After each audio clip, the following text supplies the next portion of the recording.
जिस तरह की आपने प्रोसीडिंग्स देखी और मैं बिल्कुल इस बात को एंडोर्स करूंगी। पहले भी ये हियरिंग में बात हुई कि आइन के आर्टिकल 17 को वायलेट करने का जुर्म किया है पाकिस्तान के इस कॉन्स्टिट्यूशनल इदारे जिसका नाम इलेक्शन कमीशन ऑफ पाकिस्तान है। एक पाकिस्तान की सबसे बड़ी पॉलिटिकल जमात को उनसे ना सिर्फ बल्ला छीना गया, उनको पॉलिटिकल जमात मानने से भी इनकारी किया गया।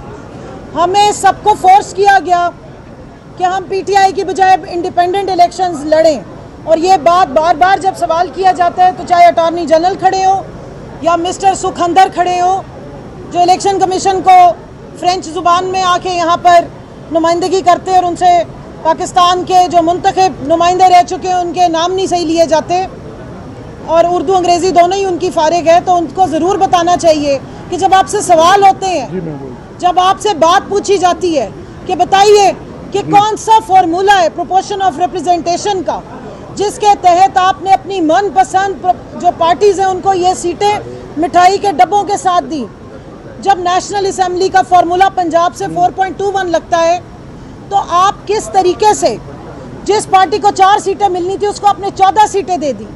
आपने तो पूरी जो प्रोपोर्शन ऑफ रिप्रेजेंटेशन हाउस की होती है, असेंबलीज की होती है, उसकी तो आपने ऑर्डर ही तबाह कर दिया। यानी कि जिस पार्टी को अवाम ने रिजेक्ट किया उसको इलेक्शन कमीशन ने नवाज दिया। कौन सा फार्मूला था, वो कौन सा लॉजिक था, वो कौन सा मैथमेटिक्स था जिसके तहत ये सारी सीटें हमें तो मना करें जी 104 पे हम आपको सीट नहीं दे सकते, लेकिन इनको देने के लिए आइन और कानून में वो कौन सी शिक्के हैं जो मौजूद हैं कि जनाब अपनी मनपसंद पार्टियों में आप बांट दें और फार्मूले भी अपनी मर्जी के लगाएं।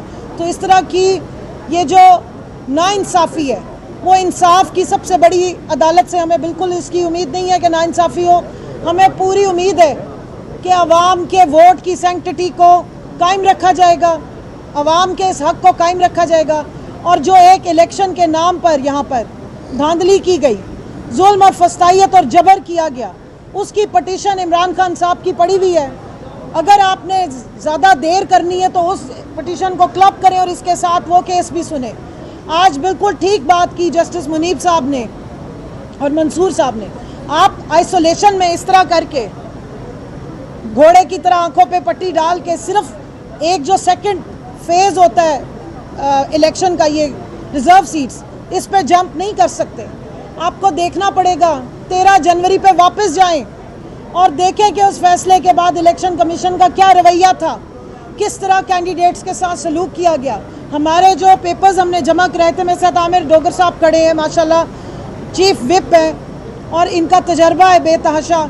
सब ने 4-4, 3-3 फॉर्म्स जमा कराए थे। जिन्होंने पीटीआई के फॉर्म जमा कराए आपने वो फॉर्म रिजेक्ट कर दिया और अब आप यहाँ एक फॉर्म इंडिपेंडेंट का उठा के ले आए हैं। ये तो चाहते ही नहीं थे कि हमारे जो इंडिपेंडेंट के तौर पे भी अगर बेचारे कैंडिडेट्स हैं तो उनको भी इलेक्शन लड़ने दिया जाए। जो फस्तायत हमारे साथ रवा रखी गई, आरओ के ऑफिस के बाहर डाले खड़े किए गए, पुलिस खड़ी की गई, हमें स्क्रूटनी नहीं करने दी गई, हमारे प्रपोजर सेकेंडर्स को उठाया गया और आरओ ने कान बंद किए हुए थे, किसी एप्लीकेशन का जवाब नहीं दिया गया, हमें जाके अदालतों से अपने पेपर एक्सेप्ट कराने पड़े। इलेक्शन वाले दिन फस्तायत बर्ताव किया गया, आरओ के ऑफिस से दूर 25-30 फुट दूर हमें खड़ा किया गया, हमारे साथ जुल्म तशद्दुद किया गया। इस सारे को देखिए, ये अगर अदालत हमें नहीं देखेगी, ये अदालत अगर ह्यूमन राइट्स पे नज़र नहीं डालेगी और अगर बकौल जस्टिस याहिया अफरीदी के हिस्सा बकदरे जुस्सा नहीं देगी और जुस्से से ज़्यादा हिस्सा पकड़ा देगी और अपनी मोहब्बत वोट को इज्जत दो से ज़्यादा पार्टी बनेगी इलेक्शन में। इलेक्शन कमीशन एक न्यूट्रल इदारा होना चाहिए, आईनी इदारा होना चाहिए, उसका रवैया किसी एक पार्टी के साथ डिस्क्रिमिनेटरी नहीं होना चाहिए।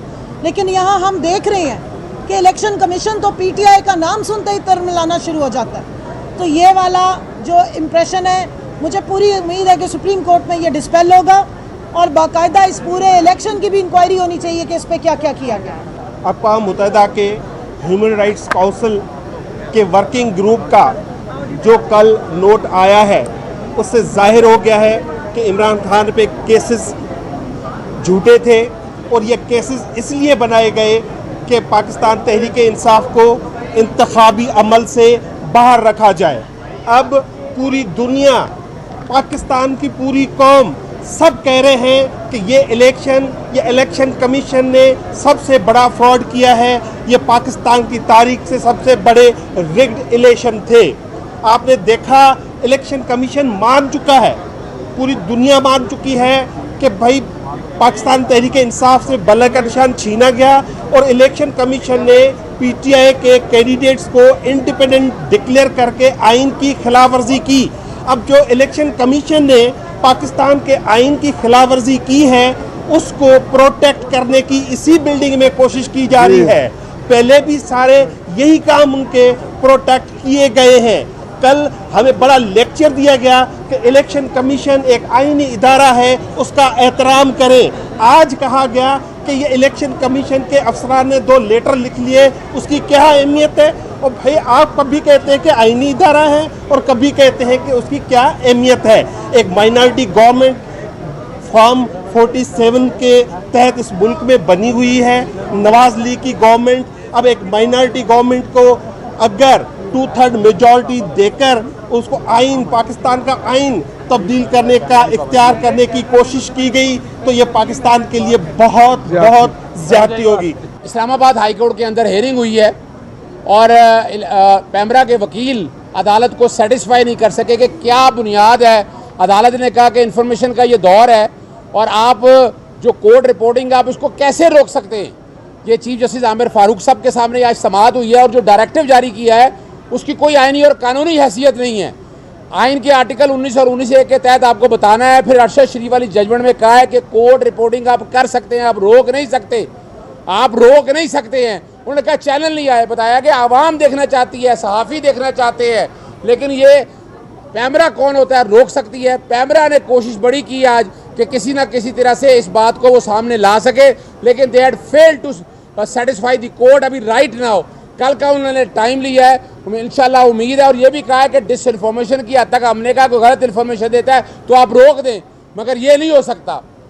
दूसरा जो अहम इशू है आपका इलेक्शन सिंबल लेने का, इस्लामाबाद हाई कोर्ट के अंदर आज इलेक्शन कमीशन पैंतरे बदलता रहा है।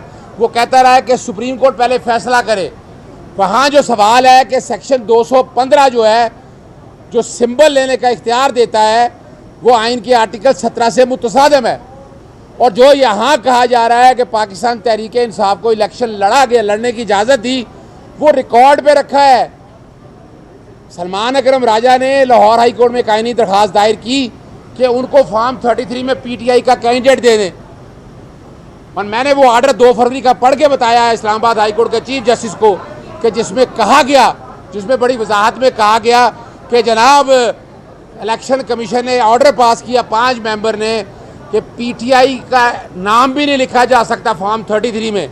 तो इस तरह बैन कर दिया गया इलेक्शन लड़ने से।